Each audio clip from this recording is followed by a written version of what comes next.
শুভ সকাল। এখন ঘড়ির কাঁটায় বাজে 8:30। ব্লগটা আমি এখান থেকেই শুরু করছি।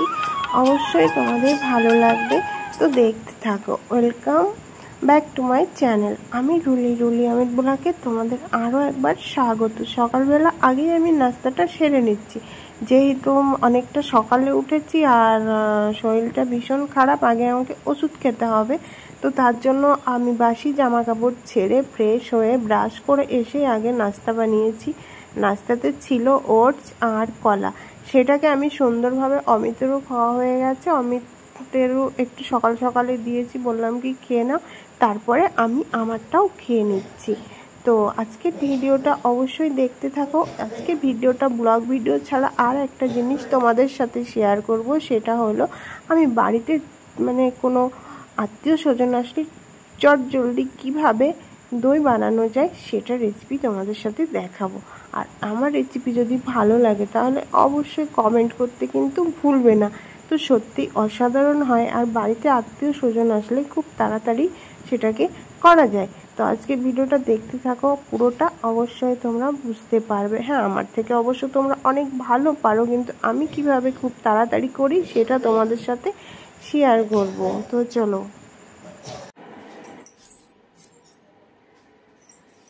কালকে এই শাড়িটা নিয়েছি, কেমন হয়েছে বলো তো। বাজারে গেছিলাম, বললাম না ডাক্তারের কাছে যাবো, তো গিয়ে তো কোনো কাজ হলো না, তো এই শাড়িটা কিনে নিয়ে এলাম। কেমন লাগছে বলো? আমার তো মোটামুটি পছন্দ হয়েছে।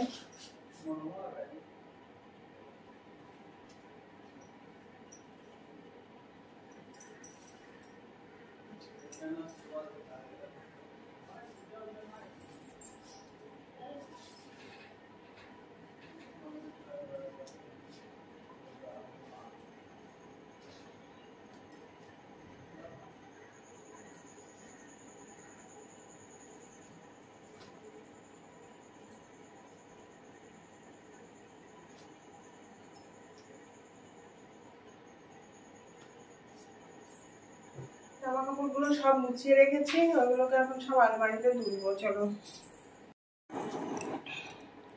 সব ভাঁজ করে রেখেছি, দেখো এগুলোকে এখন গুছিয়ে তুলে রাখবো।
ওদিকে ভাত বসিয়ে দিয়েছি। আজকে তো জন্মাষ্টমী, তো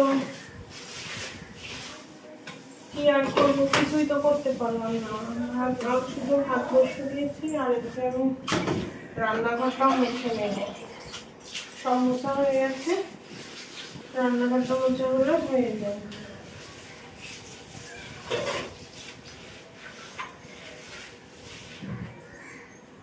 মুছে বাসন কটা ধুয়ে আমি স্নান করে আসবো। তো দেখো, কালকে কাকা হচ্ছে দুধ দিয়ে গেছিল, যে কাকাকে তরকার আর কি দেয়া হয়। বাড়িতে তো উনি মাছ মাংস খায় না, তো আমরা মাছ মাংস রান্না করলে ওনাকে দিই। তো ওনাদের আছে এই বাড়িতে দুধ হয়, তো দিয়ে যায়, দই বানিয়ে দিয়ে যায়, দুধ দিয়ে যায়। তো কালকে অনেকটা দুধ দিয়ে গেছিল। তো অমিত বলল কি যে একটা কাজ করো, এখন দুধটা কালকে রাত্রিবেলা রেখে দিয়েছিলাম, যেহেতু কালকে আমার শরীর খারাপ ছিল, ডাক্তারের কাছে গেছিলাম, তো রেখে দিয়েছিলাম।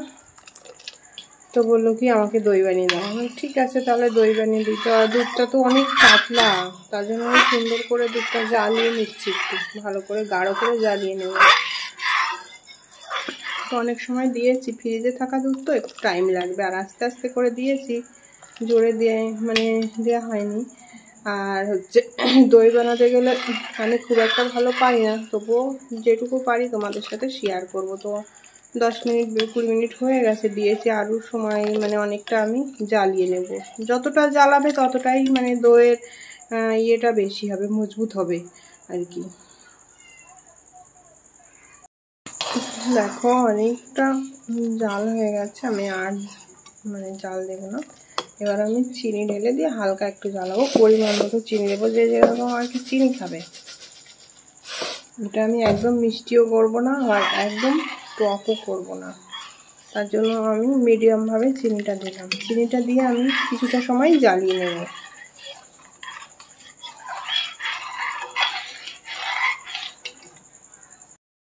তো দেখো আমার কিন্তু লালচে লালচে হয়ে গেছে, যেহেতু চিনি দিয়েছি কালারটা কিন্তু চেঞ্জ হয়ে গেছে। এবার আমি কিন্তু গ্যাসটা বন্ধ করে দেব হালকা। আমি কিন্তু একদম এই গরম দুধটা ঢাললে আমার কেটে যাবে, তার জন্য আমি কিন্তু একদম ঠান্ডা করে নেব না, আবার পুরোটা ঠান্ডা করব না, নর্মাল করে নেব, হালকা গরমটা থাকবে সেইভাবে। আমি কিন্তু গ্যাসটা এবার বন্ধ করে দিলাম।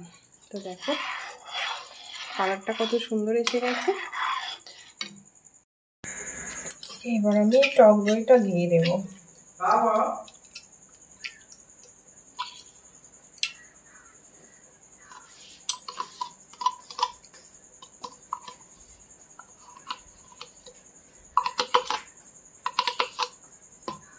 টক দইটা দিয়ে ভালো করে ফেটিয়ে নিলাম। এবার আমি ভালো করে ফেটিয়ে নিয়েছি দেখো, আর চারিদিকে আমি একটু মাখিয়ে নেবো।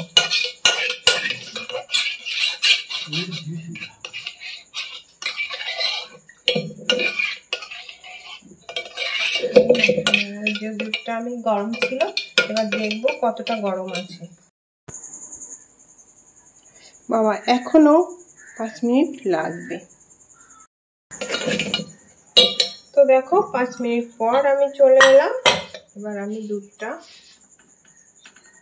নিয়ে এসে ঢেলে দেব। দেখো কত সুন্দর কালার এসেছে, একটা লাল লাল কালার এসেছে। তো চলো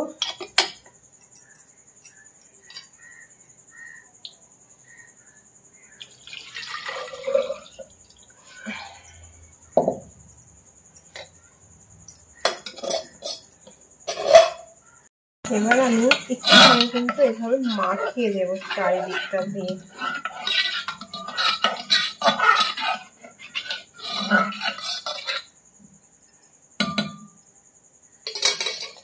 ব্যাস, মেটে হাঁড়িও লাগবে না এটাতে। এই যে দই বানানোর আসল কাজ হচ্ছে এটা, ঘরের বাড়িতে খাওয়ার জন্য। এই যে এটা দিয়ে সুন্দর করে ঢেকে দিতে হবে এইভাবে, তাহলে দেখবা 3 ঘন্টা হয়, 2 ঘন্টা 3 ঘন্টার মধ্যে কিন্তু হয়ে যাবে। চারিদিকটা এইভাবে সুন্দর করে ঢেকে দিলাম। তো চলো একবারে বিকালে তোমাদের সামনে আসছি, দেখা যাক তখন কি হয় দইটার অবস্থা। চলে এলাম 3 ঘন্টা পর, তো দেখি কি অবস্থা হয়ে রয়েছে। 3 ঘন্টা, হ্যাঁ 3 ঘন্টা মতো হবে আর কি। এবার এটাকে ফ্রিজে রাখতে হবে, বুঝলে, ফ্রিজে রাখলে ঠিক হয়ে যাবে। ও অসাধারণ দেখতে লাগছে, দেখো পুরো জমে গেছে। এবার এটাকে কি করতে হবে বলো তো, ফ্রিজে রাখতে হবে। তো দেখো, দেখেছো, দাঁড়াও আমি কিছুটা তোমাদেরকে উঠিয়ে দেখাচ্ছি, একদম পারফেক্ট। তো বন্ধুরা তো দেখো, এবার এটাকে ফ্রিজে রাখতে হবে, রাখলে একদম সুন্দর, আরো সুন্দর হয়ে যাবে। তো এরকম চটজলদি বাড়িতে যদি দই খাওয়ার ইচ্ছা হয়, এরকম কিন্তু তোমরা বানিয়ে নিতেই পারো, ভীষণ ভালো হয় খেতে, আর একদম কোনো কেমিক্যাল বা পাউডার ছাড়া, ভীষণ ভালো লাগে খেতে। তোমরা যেমন মিষ্টি চাইবে নিজেদের মতো করে দিতে পারবে। অসাধারণ লাগে খেতে। তো আজকের এই রেসিপিটা আর ছোট্ট ভিডিওটা তোমাদের কেমন লাগলো বলো। ভালো লাগলে লাইক কমেন্ট শেয়ার করে দিও। তো চলো আজকের মতো টাটা।